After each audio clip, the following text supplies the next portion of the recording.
Hello everyone, welcome back to नैन्सर classes and this is Nayanshree. आशा करती हूँ कि आप सभी लोग बहुत ही अच्छे होंगे और अपने घरों में सुरक्षित होंगे। आज के इस वीडियो में मैं आपको अधिगम के सिद्धांत के बारे में पढ़ाने वाली हूँ। और कल के लेक्चर में आपने अधिगम पढ़ा और अधिगम के सिद्धांत को किन 3 भागों में बांटा गया है ये भी आपने अच्छे से पढ़ लिया है। आज का लेक्चर स्टार्ट करने से पहले मैं यहाँ पर आपको अधिगम के सिद्धांत को किन 3 भागों में बांटा गया है एक बार फिर से थोड़ा सा डिस्कस कर देती हूँ, ताकि आपके माइंड में सेट हो जाए, क्योंकि उससे आपके प्रश्न अक्सर परीक्षाओं में बनते हैं। सो आइए देखते हैं। अगर मैं बात करूं अधिगम के सिद्धांत की, तो अधिगम के जो सिद्धांत हैं इनको 3 भागों में आपका बांटा गया है। ये आपने कल पढ़ लिया है बहुत ही अच्छे से। तो पहली जो आपको मैंने कैटेगरी बताई थी, जो पहला भाग आपको बताया है यहाँ पर, मैंने कौन सा बताया था? मैंने बताया था व्यवहारवादी। ठीक है, कौन सा बताया था आपको? मैंने व्यवहारवादी बताया था। व्यवहारवादी में मैंने आपको क्या बताया था? व्यवहारवादियों ने सीखने को किस तरीके से स्वीकार किया है। व्यवहारवादियों का कहना है कि सीखना जो है आपका क्या है, उद्दीपक के प्रति अनुक्रिया ही क्या है, सीखना है। अब ये उद्दीपक क्या है आपको मैंने कल ये भी समझाया है। उद्दीपक कोई भी ऐसी चीज हो सकती है, कुछ भी ऐसा हो सकता है जिसको पाने की इच्छा आपके अंदर जागृत हो, कोई भी आपका उद्दीपक हो सकता है। मैंने आपको कल ये भी समझाया था कि आपके एक एग्जाम्पल लेके दिखाया था कि कोई भी आपका उद्दीपक कैसे हो सकता है।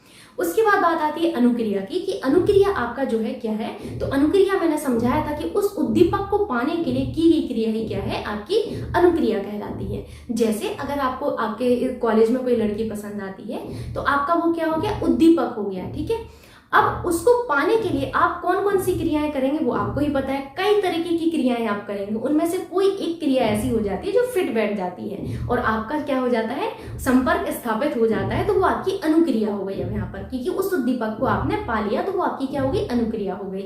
तो जब तक आप जो सीडीपी है इसको अपने व्यवहारिक ज्ञान से नहीं जोड़ेंगे, तब तक सीडीपी को समझना बहुत ही मुश्किल है। ये आपका भी फर्ज है और मेरा भी फर्ज है कि जो भी सब्जेक्ट मैं यहाँ पर पढ़ा रही हूँ, जो कि सीडीपी है, जो कि बिल्कुल व्यवहारिक जो आपकी चीजें हैं उन पर आधारित है, उनसे जोड़कर ही सिखाऊं।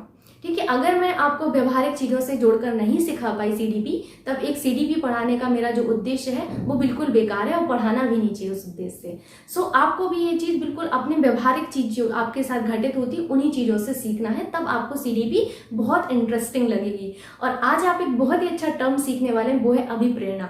आप आगे देखेंगे कि अभिप्रेरणा सीखने में कितना महत्वपूर्ण रोल प्ले करता है। बस धैर्य रखिए, सब कुछ सीखेंगे। ठीक है, सो यहाँ पर मैंने व्यवहारवादियों के बारे में आपको समझाया था। फिर मैंने आपको बताया था कि व्यवहारवादी के जो जनक हैं वो आपके कौन माने जाते हैं। तो व्यवहारवाद के जनक आपको मैंने बताया था कौन, वॉटसन माने जाते हैं। कौन माने जाते हैं? व्यवहारवाद के जनक। व्यवहारवाद के जनक आपसे अगर पूछा जाए तो व्यवहारवाद के जो जनक हैं वो आपके वॉटसन माने जाते हैं। कौन?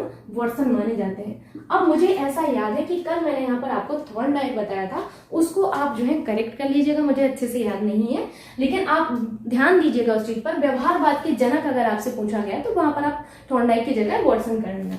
और थॉर्नडाइक कौन है? थॉर्नडाइक जो है व्यवहारवादी सिद्धांतों के जनक है। कौन है? व्यवहारवादी जो सिद्धांत है आपके, व्यवहारवादी सिद्धांत, व्यवहारवादी सिद्धांत, व्यवहारवादी सिद्धांतों के जो जनक हैं वो आपके थॉर्नडाइक माने जाते हैं। थोड़ा सा ही अंतर है, ऐसा मत कर देना कि सब कुछ आप मिक्स करके आ जाएं। ठीक है, तो ये कौन है आपके? ये थॉर्नडाइक है। इस चीज को आपको विशेष रूप से ध्यान देना है कि क्वेश्चन क्या पूछा गया है। क्वेश्चन पर आपको ध्यान देना है कि व्यवहारवाद के अगर जनक पूछा जाए तो आंसर होगा वॉटसन, और अगर आपसे पूछा जाए कि व्यवहारवादी सिद्धांतों के जनक, तब आपका थॉर्नडाइक का नाम आएगा। व्यवहारवादियों में मैंने आपको कुछ नाम भी बताए थे कि आपके गुथरी हुआ, पावलोव है, आपके थॉर्नडाइक हैं, वॉटसन है, वुडवर्थ है। ये किस में आते हैं? ये व्यवहारवादियों में आते हैं। दूसरा जो भाग आपको मैंने समझाया था वो मैंने आपको बताया था गेस्टोल्टवाद। कौन सा बताया था मैंने? गेस्टोल्टवादी बताया था। कौन सा? गेस्टोल्टवादी। ठीक है, एक मिनट। गेस्टोल्टवादी, गेस्टोल्टवादियों के बारे में मैंने क्या बताया था? गेस्टोल्टवादी जो आपके थे, गेस्टोल्टवादियों ने व्यवहारवादियों का विरोध किया। किसका विरोध किया? इन्होंने इनका विरोध किया। और व्यवहारवादियों का विरोध करते हुए गेस्टोल्टवादी जो आपके थे, जैसे कोहलर, कोका, वार्टाइमर, ये आपके कौन है? गेस्टोल्टवादी हैं। गेस्टोल्टवादियों का ये मानना है सीखने के बारे में, सीखने को इन्होंने किस तरीके से एक्सेप्ट किया। इनका कहना था कि सीखना आपका उद्दीपक के प्रति अनुक्रिया मात्र नहीं है। इनका क्या कहना था गेस्टोल्टवादियों का? गेस्टोल्टवादियों का कहना था कि आपका जो सीखना है वो उद्दीपक के प्रति अनुक्रिया मात्र नहीं है, बल्कि सीखना चेतन प्रयास या जानबूझकर की गई क्रिया होती है, ऐसा गेस्टोल्टवादियों का कहना था। और गेस्टोल्टवादियों ने किसका विरोध किया? व्यवहारवादियों का। व्यवहारवादी कहते हैं कि जो सीखना है वो अंश से पूर्ण की ओर होता है। क्या कहना है? व्यवहारवादी जो है इनका कहना है कि आपका जो सीखना है वो अंश से पूर्ण की ओर होता है। कैसा होता है? अंश से पूर्ण की ओर। आगे चल के मैं आपको आंशिक अनुक्रिया का नियम सिखाऊंगी और बहु अनुक्रिया का नियम सिखाऊंगी। वहां आप समझेंगे कि व्यवहारवादी किस तरीके से जो है अंश से पूर्ण को एक्सेप्ट करते हैं। ठीक है, अगर गेस्टोल्टवादियों की बात करूं तो इन्होंने इसका उल्टा स्वीकार किया। इनका कहना है कि जो सीखना है वो पूर्ण से अंश की ओर क्रिया है। अब इन चीजों को आपको ध्यान से समझना है। आपसे परीक्षा में सीधा सीधा पूछा जाता है कि आपके सीखने को अंश से पूर्ण की ओर किसने माना है? अंश से पूर्ण की ओर बात की जाए तो व्यवहारवादियों ने माना है, वहीं पूर्ण से अंश की ओर गेस्टोल्टवादियों ने माना है। इस चीज को आपको अपने माइंड में फिट बिठा लेना है। गेस्टोल्टवादी जो आपको मैंने समझाया था कि गेस्टोल्टवादी जो आपके हैं वो कौन कौन है? वार्डहाइमर, कोहलर, कोफका है। ठीक है, उसके बाद आपको मैंने समझाया था कौन सा? मैंने समझाया था निर्मितवाद कहें या फिर आप रचनावाद कहें या फिर आप संरचनावाद कहें या फिर आप क्या कहें? निर्माणवाद कहें। तो यहाँ पर मैंने आपको निर्मितवाद समझाया था। क्या समझाया था? निर्मितवाद। निर्मितवाद में मैंने आपको क्या समझाया था कि निर्मितवाद जो है इनमें आपके पियाजेट और वाइगोत्स्की आते हैं और इनका कहना है कि बच्चे अपने ज्ञान का जो निर्माण है वो स्वयं करते हैं। ऐसा किनका कहना है? ऐसा निर्मितवाद का कहना है। इतना मैंने आपको कल समझा दिया था। आई होप आप उस चीज को रिकॉल कर पा रहे होंगे। रिवीजन मस्ट है, आप लोग थोड़ा थोड़ा सा रिवीजन करते रहा करिए। ठीक है, और अब आज हमें यहाँ पर पढ़ना है संबंधवाद का सिद्धांत। क्या पढ़ना है? संबंधवाद का सिद्धांत पढ़ना है। संबंधवाद का सिद्धांत किसने दिया था? मन में आता है। संबंधवाद का जो सिद्धांत है ये थॉर्नडाइक के द्वारा दिया गया था। थॉर्नडाइक आपके एक अमेरिकी मनोवैज्ञानिक थे।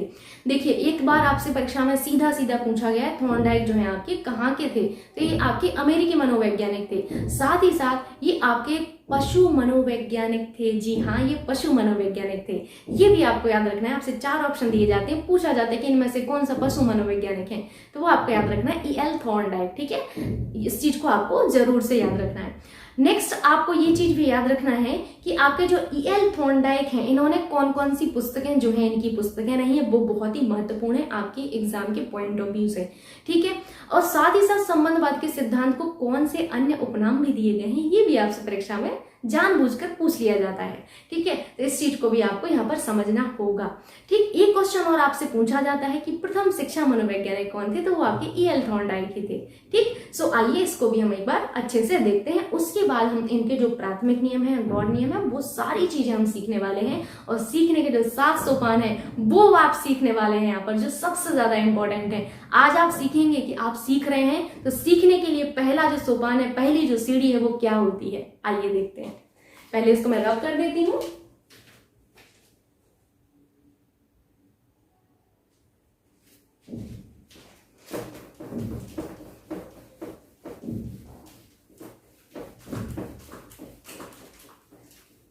आज हमें क्या पढ़ना है? संबंधवाद का सिद्धांत पढ़ना है। देखिए, जो अधिगम के सिद्धांत है, अधिगम के सिद्धांत एक ऐसा टॉपिक है जो आपके हर एग्जाम के जितने भी टीचिंग एग्जाम होते हैं उन सब के पर्सपेक्टिव से बहुत ही महत्वपूर्ण है। देखिए, कोई भी टॉपिक आपके एग्जाम के पॉइंट ऑफ व्यू से महत्वपूर्ण है। साथ ही साथ जब आप अधिगम के सिद्धांत पढ़ते हैं ना, तो अधिगम के सिद्धांत पढ़ने के बाद आपको ये समझ में आता है कि जब आप एक टीचर बन जाएंगे, अभी आप देखिए प्रोसेस में हैं, कभी आप ये मत सोचा करिए कि आप टीचर नहीं है, बिल्कुल नहीं। आप अभी से अपनी पर्सनैलिटी को इस तरीके से डेवलप कीजिए कि आप एक टीचर हैं। ठीक है, जब तक आप ये नहीं समझेंगे तब तक आपके लिए बहुत मुश्किल हो सकता है डिसीजन लेना, जो क्वेश्चन के आंसर होता है उनमें डिसीजन लेना। ठीक है, तो उस चीज को आप समझ के ही चलिए। ठीक, आइए संबंधवाद का जो सिद्धांत है वो हम समझने वाले हैं।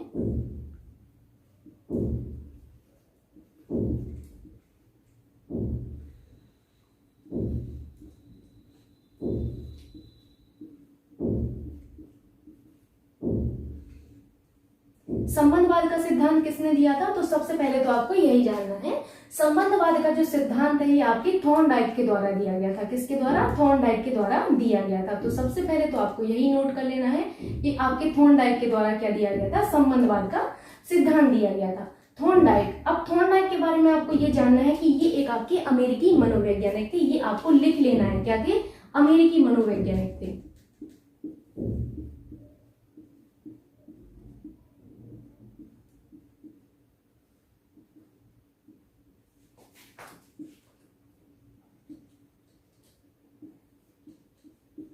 दूसरा पॉइंट आपको ये नोट करना है कि ये एक आपके पशु मनोवैज्ञानिक थे। क्या थे? पशु मनोवैज्ञानिक थे।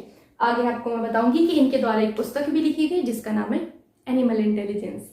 एनिमल इंटेलिजेंस पुस्तक कितनी ज्यादा महत्वपूर्ण है वो आपको पता चलेगा अभी आगे चल के, क्योंकि जो बिल्ली पर इन्होंने प्रयोग किया था वो आपका उसके बाद ही इन्होंने एनिमल इंटेलिजेंस को समझाया था, जिस वजह से एनिमल इंटेलिजेंस जो पुस्तक है वो आपके एग्जाम में भी कई बार पूछी गई है। ठीक है, आइए यहाँ पर नोट करिए, पशु मनोवैज्ञानिक।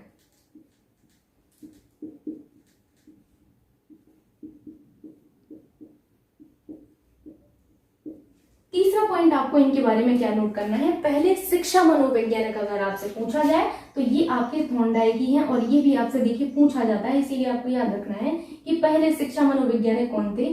शिक्षा मनोवैज्ञानिक के रूप में इन्हीं को स्वीकार किया गया, पहले शिक्षा मनोवैज्ञानिक। ठीक है,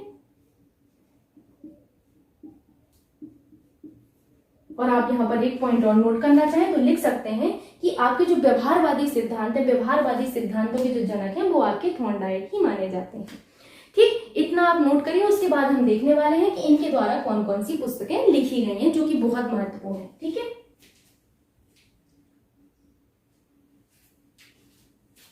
नोट कर लिया आप लोगों ने। इसके बाद आपको क्या नोट करना है, इनके द्वारा जो पुस्तकें आपकी हैं वो कौन कौन सी हैं। इनकी पुस्तकें बहुत महत्वपूर्ण है, एग्जाम में आपसे पूछी जाती हैं, इसीलिए आपको जरूर से याद रखना है। सबसे पहले आपको याद रखना है द साइकोलॉजी ऑफ लर्निंग। जो साइकोलॉजी ऑफ लर्निंग पुस्तक है वो इन्हीं की है, psychology, PSYCHOLOGY, psychology of learning जो पुस्तक है वो इन्हीं की है, साइकोलॉजी ऑफ लर्निंग। इनकी पुस्तक है, ये आपके थॉर्नडाइक की है। प्रयास और त्रुटि का जो आपका है सिद्धांत के रूप में इसी पुस्तक में इन्होंने उसको जो है अपना प्रकाशित किया था, इस चीज को स्वीकार किया था, आप ये कह सकते हैं। आपका जो प्रयास और त्रुटि है, प्रयास और त्रुटि को सिद्धांत के रूप में इसी पुस्तक में इन्होंने स्वीकार किया था। इस चीज को आपको अपने जहन में बिठा लेना है। यहाँ पर लिख लीजिएगा आप साइड में कि प्रयास और जो त्रुटि है आपका कौन सा, प्रयास और त्रुटि, प्रयास और त्रुटि, प्रयास और त्रुटि को सिद्धांत के रूप में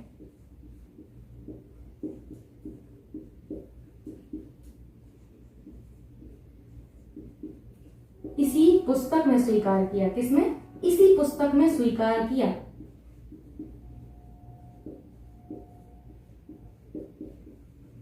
इस चीज को आपको ध्यान से नोट कर लेना है। दूसरी जो इनकी पुस्तक है, अभी अभी मैंने आपको बताया, एनिमल इंटेलिजेंस। कौन सी पुस्तक है? Animal intelligence. ठीक है, एनिमल इंटेलिजेंस, INTELLIGENCE।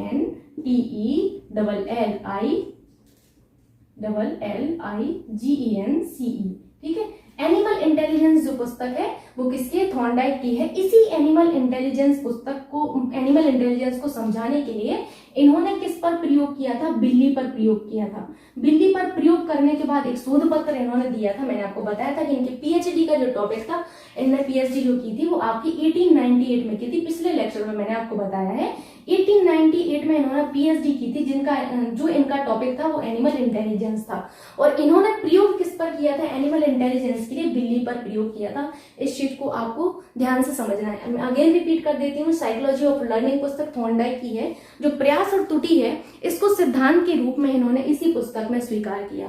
उसके बाद आता है एनिमल इंटेलिजेंस। तो एनिमल जो इंटेलिजेंस है ये आपकी एक पुस्तक जो किसकी है? थॉर्नडाइक की है। एनिमल इंटेलिजेंस को इन्होंने किस पर प्रयोग करके समझाया? बिल्ली पर प्रयोग करके समझाया, क्योंकि इनके पीएचडी का जो टॉपिक था 1898 में वो एनिमल इंटेलिजेंस ही था।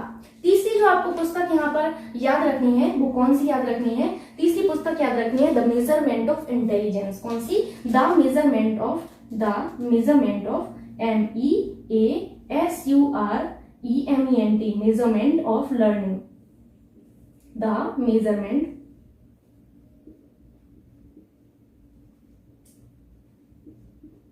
Measurement of learning.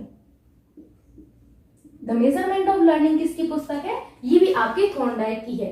चौथी पुस्तक आपको याद रखना है द साइकोलॉजी ऑफ लर्निंग। कौन सी? द साइकोलॉजी ऑफ लर्निंग पुस्तक भी इन्हीं की है। The psychology, PSYCHOLOGY, the psychology of learning. ठीक है, किसकी पुस्तक है? द साइकोलॉजी ऑफ लर्निंग भी आपके थॉर्नडाइक की ही पुस्तक है। इन पुस्तकों को आपको याद रखना है, ये बहुत ही महत्वपूर्ण बुक्स हैं जो कि आपकी किसकी हैं? थॉर्नडाइक की हैं। इनको आप एक बार लिख लीजिए अपनी कॉपी में अच्छे से।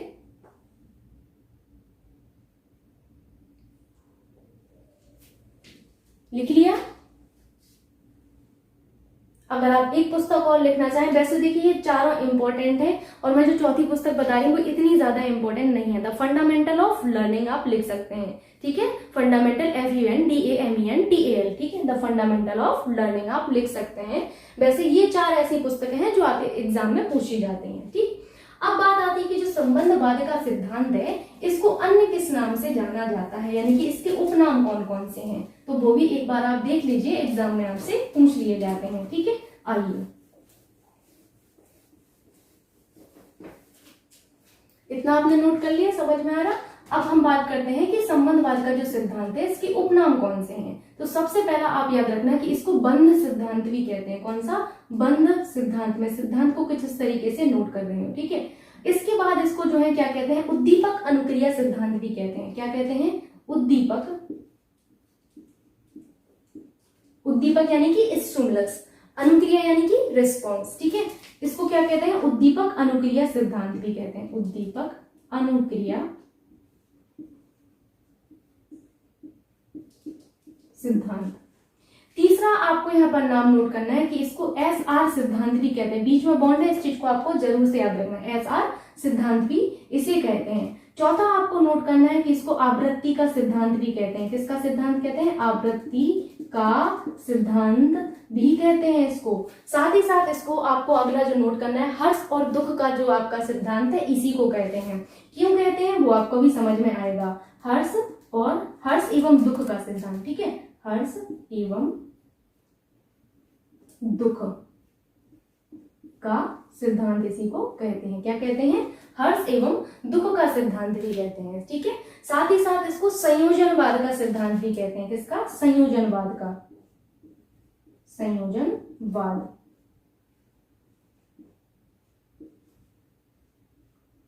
ठीक है। क्या कहते हैं? संयोजनवाद का सिद्धांत भी कहते हैं। इतने नाम आपको जरूर से याद रखना है, ये काफी महत्वपूर्ण है। इन्हीं में से आपसे पूछ लिया जाएगा और कोई रह भी गया होगा तो प्रैक्टिस के टाइम आपका कवर हो जाएगा। तो ये नाम आपको नोट कर लेना है कि आपके जो संबंधवाद का सिद्धांत है इसको बंध सिद्धांत भी कहते हैं, उद्दीपक अनुक्रिया सिद्धांत कहते हैं, SR सिद्धांत कहते हैं, आवृत्ति का सिद्धांत कहते हैं, हर्ष एवं दुख का सिद्धांत कहते हैं, संयोजनवाद का सिद्धांत भी कहते हैं, ठीक है। इतने नाम आपको नोट कर लेना है। अब यहाँ पर आपको एक चीज समझना है कि आपके थॉर्नडाइक जो हैं, थॉर्नडाइक ने अभिप्रेरणा और पुनर्वलन, ये 2 ऐसी चीजें हैं जिनको सीखने के लिए बहुत ही ज्यादा महत्वपूर्ण माना है। किसको? अभिप्रेरणा और पुनर्वलन को, ठीक है। नोट कर लिया होगा आप लोगों ने। अब यहाँ पर समझते हैं कि अभिप्रेरणा और पुनर्वलन है क्या, ठीक है। किसको महत्वपूर्ण माना है? देखिए यहाँ पर एक एक चीज जो मैं बोल रही हूँ वो आपको नोट कर लेना है। जरूरी नहीं कि जो चीज मैं आपको नोट करवाऊं वही आप लिखें। जो आपको अच्छा लगता है वो आप लिख लीजिए, क्योंकि ऐसा भी कई बार हो जाता है कि जो आपको समझाया जा रहा है वही आपसे परीक्षा में पूछ लिया जाता है। खासकर सीटेट में ऐसा होता है। अभिप्रेरणा और पुनर्वलन को इन्होंने क्या माना है? महत्वपूर्ण माना है, ठीक है। अब समझते हैं इन्होंने प्रयोग जो है बिल्ली पर जो किया था वो किस तरीके का किया था, तब आपको अभिप्रेरणा समझ में आएगा और पुनर्वलन समझ में आएगा, ठीक। इन्होंने एक जो बिल्ली है उस बिल्ली को पिंजरे में बंद कर दिया था। किसको? बिल्ली को इन्होंने पिंजरे में बंद कर दिया था। जो पिंजरा था, पिंजरे के बाहर इन्होंने खाना रखा था बिल्ली के लिए, ठीक है। अब बिल्ली को जब भूख लगती है, इस चीज को ध्यान देना है कि बिल्ली को भूख लगी है बहुत तेज। अगर बिल्ली को भूख नहीं लगी, आप कहेंगे अगर बिल्ली भूखी नहीं है, बिल्ली भूखी नहीं होगी तो बिल्ली के द्वारा कोई क्रिया नहीं की जाएगी। वो अभी आप तुरंत समझ जाएंगे, बस आपको थोड़ा सा समय देना है, मुझे पेशेंस रखना है, तब आपको समझ में आएगा। जो बिल्ली भूखी थी, बहुत भूखी थी बिल्ली, उसको जो है इन्होंने पिंजरे में जब बंद किया तो बिल्ली ने क्या किया कि अपने जो पंजे हैं, पंजे चलाना शुरू किए। उसने कई तरीके से अपना जो है प्रयास किया कि पंजा जो है उससे कहीं से आपका जो पिंजरा है, पिंजरा जो है आपका खुल जाए, बट पिंजरा नहीं खुल पाता है। फिर वो प्रयास करती रहती है, तब जाके कोई ऐसी एक क्रिया हो जाती है जिस वजह से जो पिंजरा है वो खुल जाता है, बिल्ली बाहर निकलती है और खाना खा लेती है। एक दिन निकल गया, अगले दिन फिर से थॉर्नडाइक ने बिल्ली को बंद कर दिया पिंजरे में। बिल्ली को भूख लगती है। अब बिल्ली फिर से वही काम करती है, क्रियाएं दोहराती है, कई तरीके से जो है अपने हाथ पैरों को चलाती है, अपने जो पंजे हैं इधर उधर चलाती है। उसके बाद उसको जो है पिछले दिन की जो क्रियाएं उसने की हैं वो याद करती है कि उसने पिछले दिन क्या किया है। पिछले दिन उसने जो किया है उसको इतना तो पता है कि पिछले दिन पे जो है पिंजरा खुला था, लेकिन उसको एग्जैक्ट नहीं पता है कि पिंजरा जो है कौन सी क्रिया करने से खुला है, उसको ये नहीं पता अभी, क्योंकि वो संयोगवश आपका जो है पिंजरा खुला था। जैसे आप कभी भी कोई लॉक होता है, कोई ऐसे पुराना सा लॉक देखना आप, उसमें जब आप चाबी लगाते हैं तो उसको लॉक को खोलने में आपको काफी सारी तरीके के जो है क्रियाएं करनी पड़ती हैं। कोई एक ऐसी क्रिया होती है संयोगवश जिससे आपका लॉक खुल जाता है। जरूरी नहीं है कि आपका जो लॉक है वो सभी क्रियाओं से खुला है, नहीं, संयोगवश कोई एक ऐसी आपने क्रिया की जिससे आपका लॉक खुला है, पर आपको नहीं पता है कि वो कौन सी संयोगवश क्रिया थी जिससे वो लॉक खुला है। देखिए, मैंने आपको अगेन मैं कहूंगी कि जब तक आप अपने व्यवहारिक चीजों से सीडीपी को नहीं जोड़ेंगे तो बहुत मुश्किल हो जाएगा आपके लिए ये समझना। मैं फिर से समझा देती हूँ कि जैसे कोई लॉक है वो बहुत पुराना है, अब उस लॉक को आपको खोलना है, ठीक है। उस लॉक को खोलने के लिए जो है आप कई तरीके की क्रियाएं करेंगे। इधर से जैसे मान के चलिए यही लॉक है तो आप ऐसे खोलेंगे, नहीं खुल रहा, फिर आप थोड़ा ऊपर से चाबी करेंगे, फिर नीचे करेंगे, दाएं करेंगे, बाएं करेंगे, तब जाके एक कोई अनुक्रिया आप ऐसी कर देते हैं, एक कोई क्रिया ऐसी कर देते हैं जिससे जो है आपका लॉक खुल जाता है। वही आपकी अनुक्रिया होगी, है ना, जिससे आपका लॉक खुल गया। अगले दिन फिर आप आए, फिर आपको लॉक खोलना है। अब आपको ये नहीं पता है कि आपने कौन सी क्रिया की जिस वजह से लॉक खुला है। आपकी तो वो क्रिया संयोगवश हुई ना, संयोगवश वो क्रिया हुई जिस वजह से लॉक खुल गया। अगले दिन फिर आप वो क्रियाएं दोहराते हैं, फिर आपको थोड़ा सा याद आता है कि आपने ऐसे कुछ किया था जिस वजह से आपका लॉक खुल गया। अगले दिन आपने लॉक खोल लिया, लेकिन अगले दिन पिछले वाले दिन से आपका थोड़ा सा कम समय लगेगा। तीसरे दिन आप आए, आपको लॉक खोलना है। अब आपको थोड़ा बहुत पता चल चुका है कि मैंने लॉक कैसे खोला था, मैंने कौन सी क्रिया की, ऊपर किया कि नीचे किया, किस तरीके से मैंने चाबी को जो है मूव किया, तब जाके लॉक खुला। आपने तीसरे दिन वो क्रिया की, लॉक खुल गया। अब अगले दिन आप क्या करेंगे, फिर से आपको लॉक खोलना है, तो फिर आपको जो है पता चल चुका है कि लॉक कैसे खुलता है, तो यहाँ पर सामान्यीकरण हो जाता है, ठीक है। तो आपको ये समझ में आ गया कि लॉक कैसे खुला है, संयोगवश क्रिया से पहली बार में खुलता है। ऐसे ही आप पिंजरे को समझिए। पिंजरे में बिल्ली बंद है, बिल्ली को क्या लगी, भूख लगी, बिल्ली को बहुत भूख लगी, बिल्ली को और भी ज्यादा भूख लगी, ठीक है। अब बिल्ली को क्या करना है, पिंजरे से बाहर निकलना है, क्योंकि पिंजरे के बाहर खाना रखा है थॉर्नडाइक भाई साहब ने, ठीक है। अगर अंदर ही रख देते तो इतना ये क्रियाक्रम ही नहीं होता है, तो पढ़ना नहीं पड़ता है इतना आप लोगों को, है ना।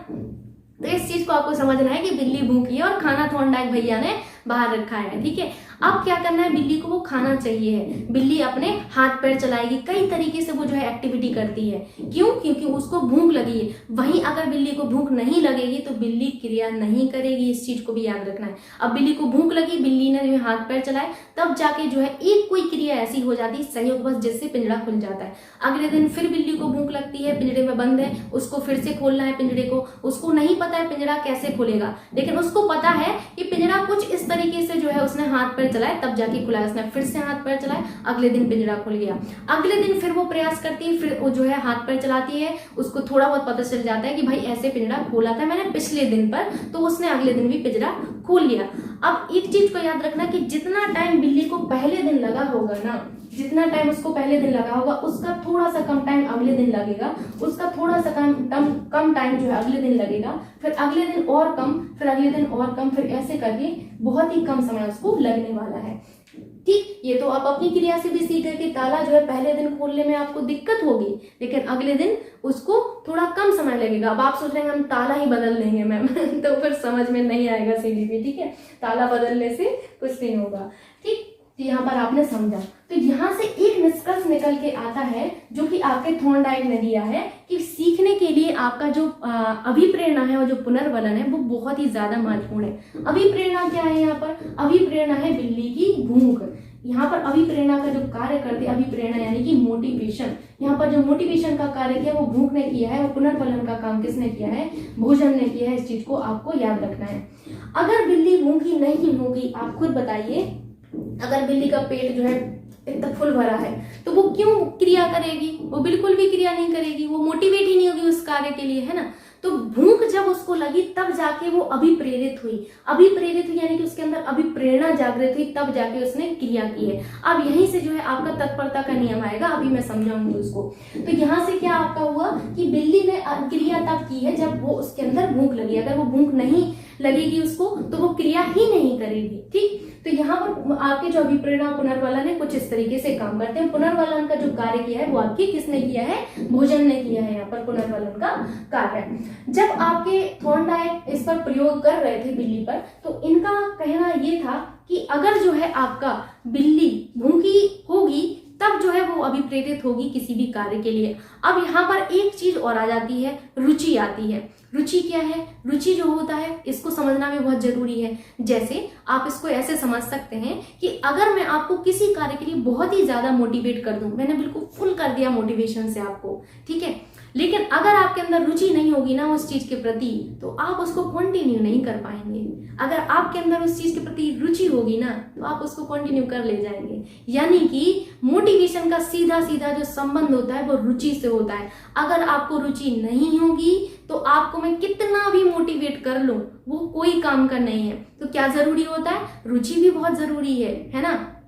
इस चीज को आप समझ गए होंगे। ठीक, अगला मैं यहाँ पर क्या बताने वाली हूँ, आपने अभी प्रेरणा को समझ लिया, पुनर्वलन को। अब इसी के आधार पर इन्होंने जो है सीखने के 7 सोपान दिए हैं। कितने सोपान दिए? 7 सोपान दिए हैं, जो कि आपकी परीक्षा के दृष्टिकोण से वेरी वेरी इंपॉर्टेंट है। थॉर्नडाइक ने जो है इन्हीं के आधार पर जो है अपने सीखने के 7 सोपान दिए हैं। किसके? सीखने के 7 सोपान। सीखने के 7 सोपान दिए हैं। सीखने के 7 सोपान दिए हैं। इन्हीं 7 सोपानों के आधार पर इन्होंने जो है नियम दिए हैं, जिनमें से 3 आपके इन्होंने मुख्य नियम दिए हैं, 5 आपके गौण नियम दिए हैं। किसके आधार पर? इन्हीं 7 सोपानों के आधार पर। आपको एक एक चीज क्लियर होगी, बस आप थोड़ा सा पेशेंस रखें। यहाँ से मैं आपको समझा दूंगी कि इन 7 सोपानों से वो नियम कैसे निकल कर आए हैं। ठीक है, तो सबसे पहले अगर मैं बात करूं तो वो कौन सा है? वो किसको बताया है? चालक को बताया है। किसको? चालक को। चालक यानी कि ड्राइव। ठीक है, चालक यानी कि ड्राइव। अब ये ड्राइव क्या होता है?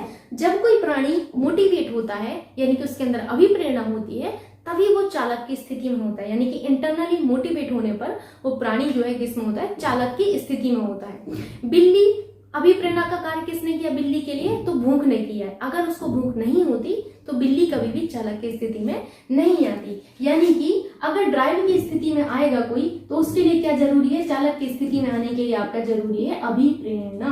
क्या जरूरी है? चालक की स्थिति में आने के लिए जरूरी है आपका अभिप्रेरणा। अभिप्रेरणा यानी कि मोटिवेशन। ठीक है, इस अभिप्रेरणा का कार्य किसने किया है? यहाँ पर बिल्ली के लिए भूख ने किया है। किसने?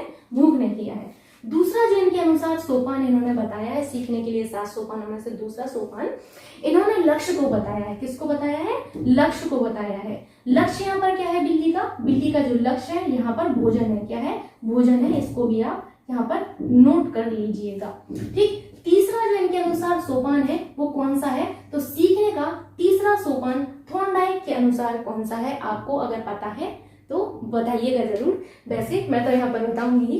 तीसरा जो इनके अनुसार सोपान है वो है आपका बाधा या अवरोध। क्या है? बाधा या अवरोध होगा। बाधा या अवरोध का काम यहाँ पर किसने किया है? यहाँ पर बाधा या अवरोध का जो कार्य है वो पिंजड़ा ने किया है। किसने? पिंजड़ा ने। तो यहाँ पर लिखिएगा बाधा या अवरोध। अब इस लेक्चर को पढ़ने के बाद आप सभी लोग ये 7 सोपान कमेंट में जरूर टाइप करिएगा, शायद एक बार आपके माइंड में फिट बैठे।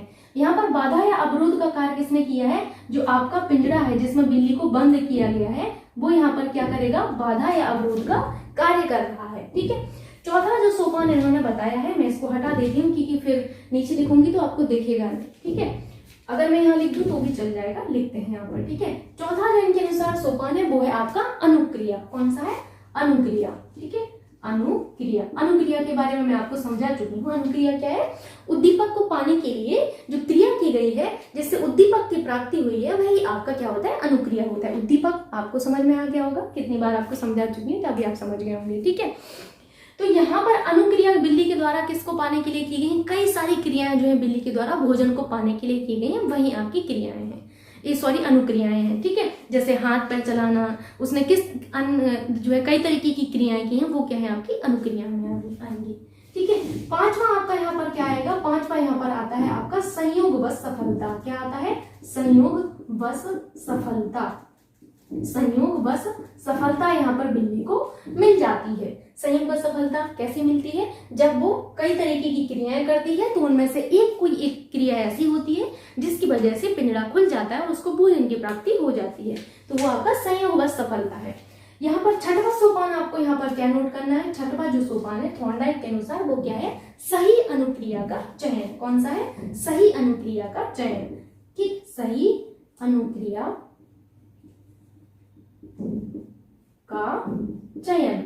अब ये क्या है भाई साहब, सही अनुक्रिया का चयन, क्योंकि बिल्ली के द्वारा कई सारी क्रियाएं की गई हैं लेकिन उसको ये नहीं पता है कि सही अनुक्रिया कौन सी है, तो उनमें से एक अनुक्रिया को चयनित करना जिससे पिंजड़ा खुलाता, वही क्या है, सही अनुक्रिया का चयन है। नेक्स्ट है आपका सातवां जो लास्ट सोपान कहेंगे वो है आपका सामान्यीकरण, जैसे कहते हैं फिक्सेशन। क्या कहते हैं, सामान्यीकरण यानी फिक्सेशन, सामान्यीकरण। अब ये क्या होता है सामान्यीकरण, सामान्यीकरण वो होता है कि जो आपने बिल्ली ने जो क्रिया की है बस उसको फिक्स कर लेना कि हाँ यही क्रिया है जिससे आपका पिंजड़ा खुलेगा, वो सामान्यीकरण है, यानी कि फिक्सेशन, फिक्स कर लेना उसको, ठीक। तो ये जो 7 सोपान है ये बहुत ही महत्वपूर्ण है। आई होप आप इन 7 सोपानों को याद कर पा रहे होंगे। अब यहाँ से जो आपके नियम निकल के आते हैं, इन 7 सोपानों से ही नियम निकल कर आए हैं जो आपके 2 कैटेगरी में बांटे गए हैं। पहले जो होते हैं आपके नियम वो होते हैं आपके मुख्य नियम। कौन से होते हैं, पहला जो बांटा गया है वो है आपका मुख्य नियम, दूसरे जो आपके नियम है वो है आपके गौड़ नियम। कई बार एग्जाम में आपसे यही पूछा जाता है कि थॉर्नडाइक के जो गौड़ नियम है निम्नलिखित में से कौन सा गौड़ नियम नहीं है। पहला आपको ऑप्शन दे दिया गया है, याद रखिएगा, पहला ऑप्शन है आपके पास मानसिक स्थिति का नियम, दूसरा है सादृश्य अनुक्रिया का नियम, तीसरा है अभ्यास का नियम, चौथा ऑप्शन है आपके पास सहचर्यात्मक स्थानांतरण का नियम। आप कौन सा ऑप्शन टिक करेंगे, ऑप्शन में आपको कॉमेंट बॉक्स में बताना है, ठीक है, गौड़ नियम। अब यहाँ पर आपको एक चीज याद रखनी है, नंबर भी पूछ लिया जाता है, जो आपके यूपी टेट वगैरह एग्जाम में पूछ लिया जाता है कि मुख्य नियम कितने हैं, 3 तो है, ठीक है, गौड़ नियम कितने हैं, आपके 5 हैं, ठीक। इस चीज को आपको विशेष रूप से ध्यान रखना है। अब मुख्य नियम जो आते हैं, मुख्य नियम में सबसे पहला जो नियम निकल कर आता है वो निकल कर आता है तत्परता का नियम। तत्परता का नियम कैसे आया इसको समझना है, पहले मैं इसको हटा दूं, चलिए इसको समझते हैं, ठीक है। आप लोगों ने नोट कर लिया होगा, मैं ऐसा उम्मीद करती हूं।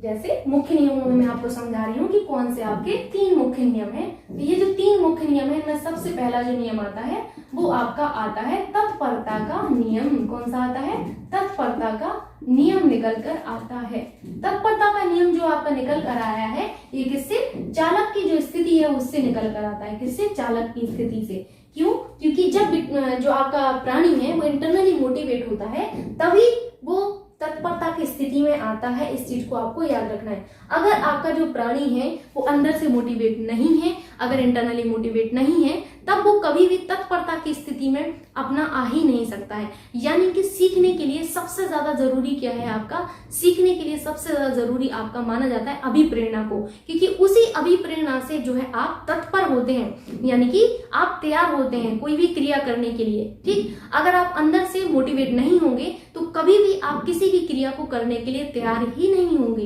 इसीलिए तत्परता का नियम कहाँ से निकल कर आया है वो आप समझ सकते हैं, चालक से निकल के आया है, ठीक है। दूसरा आपका जो नियम होता है वो आपका होता है अभ्यास का नियम। कौन सा होता है, अभ्यास का नियम होता है, अभ्यास का नियम। जो अभ्यास का नियम है ये कहां से निकल कर आता है, अभ्यास का नियम में आपने देखा होगा कि बिल्ली जो है कई तरीके की क्रियाएं करती है ना, तो वो क्या हुआ, अभ्यास ही तो कर रही है ना।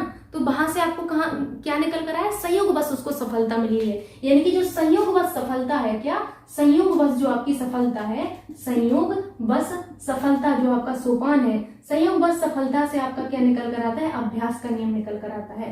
चौथा आपको यहाँ पर याद रखना है, कौन सा है, चौथा जो आपका नियम है परिणाम का नियम, जिसे आप कहते हैं या प्रभाव का नियम भी कहते हैं, ठीक है। तो दोनों ही नाम आपको जरूर से याद रखने हैं। प्रभाव का नियम कौन सा है, प्रभाव का नियम कहें या फिर आप परिणाम का नियम कहें, प्रभाव या फिर आपके परिणाम का नियम। प्रभाव या जो परिणाम का नियम है ये आपका जो है एक महत्वपूर्ण नियम है जो मैं आपको पढ़ाऊंगी आगे चल के, तो इसको भी आपको याद रखना है कि प्रभाव या परिणाम का जो नियम है ये आपका तीसरा नियम माना जाता है इसमें मुख्य नियमों में। ठीक, उसके बाद हम आते हैं गौड़ नियमों पर, जो कि आपके 5 दिए गए हैं। किसके द्वारा? थॉर्नडाइक के द्वारा 5 गौड़ नियम दिए गए हैं जो कि बहुत ही महत्वपूर्ण है। सो आइए इनको भी देख लेते हैं एक बार। जो 5 गौड़ नियम है इनमें से सबसे पहला आपको याद रखना है मानसिक स्थिति का नियम। मानसिक स्थिति का नियम, मानसिक स्थिति का नियम। जो मानसिक स्थिति का नियम है इसको आप बिल्कुल आसान भाषा में समझ सकते हैं। मानसिक स्थिति के नियम को, अगर कोई भी व्यक्ति अंदर से कितना भी मोटिवेट है, अगर वो उसकी मानसिक स्थिति अच्छी नहीं है तो वो कभी भी सीखने के लिए तैयार ही नहीं होगा, है ना, यानी कि तत्पर ही नहीं होगा। तो यहाँ से आपने क्या सीखा कि आपके सीखने के लिए मोटिवेशन के अलावा जो है आपकी मानसिक स्थिति ठीक होनी चाहिए। मानसिक स्थिति यानी कि अगर आपका मूड अच्छा नहीं होगा तो आप नहीं सीखेंगे। आप कितने भी मोटिवेट रहें किसी भी चीज के लिए, अगर आपकी मानसिक स्थिति, आपका मूड अच्छा नहीं है तो आप कहेंगे अरे चलो हटाओ मेरा मन ही नहीं है। ठीक है, अगर आपकी मानसिक स्थिति ठीक है तो आप क्या कहेंगे, अरे मैं तो बिल्कुल करूंगा, मोटिवेट हैं आप, तो आप क्या करेंगे, उस कार्य को कर लेंगे। तो मानसिक स्थिति का नियम आप समझ गए होंगे कि अगर मानसिक स्थिति अगर आपकी सही है तभी व्यक्ति सीखने की दशा में होता है। कितना भी मोटिवेट कर ले, अगर उसकी मानसिक स्थिति सही नहीं है तो व्यक्ति कभी सीख ही नहीं सकता है। इस चीज को भी आपको याद रखना है। ठीक, तो मानसिक स्थिति का नियम हो गया। अगला यहाँ पर आपको कौन सा नियम याद रखना है? मानसिक स्थिति के बाद आपका नियम आता है आपका बहु अनुक्रिया का नियम। बहु अनुक्रिया का नियम, बहु अनुक्रिया का नियम। आप लोग सोच रहे होंगे कि ये इस तरीके से क्यों इन्होंने डिवाइड किए हैं, इनको इन्होंने बताया है मुख्य नियम, फिर इनको बताया इन्होंने गौड़ नियम। देखिए, जो आपके गौड़ नियम है ये मुख्य नियमों का ही विस्तारण है, कुछ अलग नहीं है, बल्कि ये जो है आपके गौड़ नियम जो है आपके ये मुख्य नियमों का ही विस्तारण है। ठीक है, इस चीज को आपको विशेष रूप से याद रखना है। तो बहु अनुक्रिया का जो नियम है ये कहाँ से आता है? आपको मैंने बताया कि बिल्ली जो है कई तरीके की क्रियाएं करती है। ठीक है, हाथ पैर चलाती है, कहीं इधर जाती है, कहीं उधर जाती है, हर कोने में घूमती है कि कहीं से भी पिंजरा खुल जाए तो मैं भोजन कर लूं, है।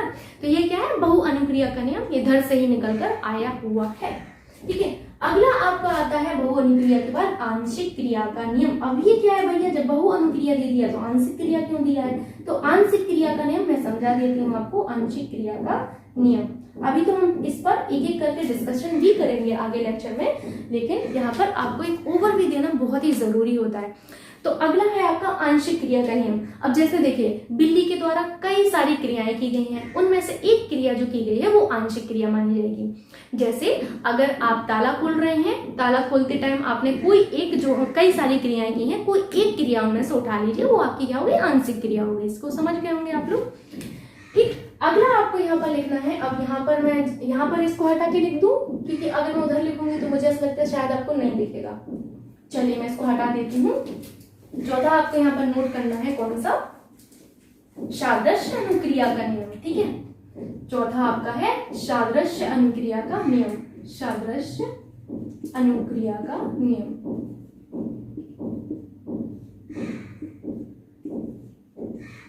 सादृश्य अनुक्रिया का जो नियम होता है ये पूर्व आपका जो अनुभव है, पूर्व ज्ञान कहें, पूर्व अनुभव कहें, उस पर आधारित होता है। अनुभव पर आधारित होता है। ठीक है, पूर्व अनुभव पर आधारित होता है। ठीक, अब ये सादृश्य अनुक्रिया क्या होता है? सादृश्य अनुक्रिया का मतलब होता है जो आपने पिछले दिन पर क्रिया की है वही अनुक्रिया। ठीक है, तो अब जैसे बिल्ली ने पहले दिन पिंजरा खोल लिया, उसको नहीं पता है कि किस क्रिया के बाद उसका जो है पिंजरा खुला। अगले दिन जब बिल्ली पिंजरा खोलेगी, जब भूखी होगी, तो वो सोचेगी कि जो क्रिया उसने कल की है अगर वही क्रिया वो आज दोहरा ले तो पिंजरा क्या हो जाएगा? खुल जाएगा और मुझे भोजन मिल जाएगा, है ना। तो ये क्या हुआ? सादृश्य अनुक्रिया, मतलब सेम हूबहू उसी के जैसी क्रिया। क्या हो गया? सादृश्य अनुक्रिया हो गया। अगला जो लास्ट नियम होता है बट नॉट लीस्ट, जो कि बहुत ही महत्वपूर्ण है, वो है आपका सहचर्यात्मक स्थानांतरण का नियम। सहचर्यात्मक स्थानांतरण के नियम से ही अधिगम स्थानांतरण में आगे चलकर पढ़ाऊंगी, वो जो कि आपके बहुत ही महत्वपूर्ण टॉपिक है। यूपी टेट में आपसे कई बार परीक्षा में प्रश्न पूछा गया है अधिगम स्थानांतरण से, दैट्स व्हाई वो बहुत इंपॉर्टेंट होता है। और जो आपका अधिगम स्थानांतरण है वो आपके यही सहचर्यात्मक स्थानांतरण से ही निकल कर आया है। किससे? सहचर्यात्मक स्थानांतरण से।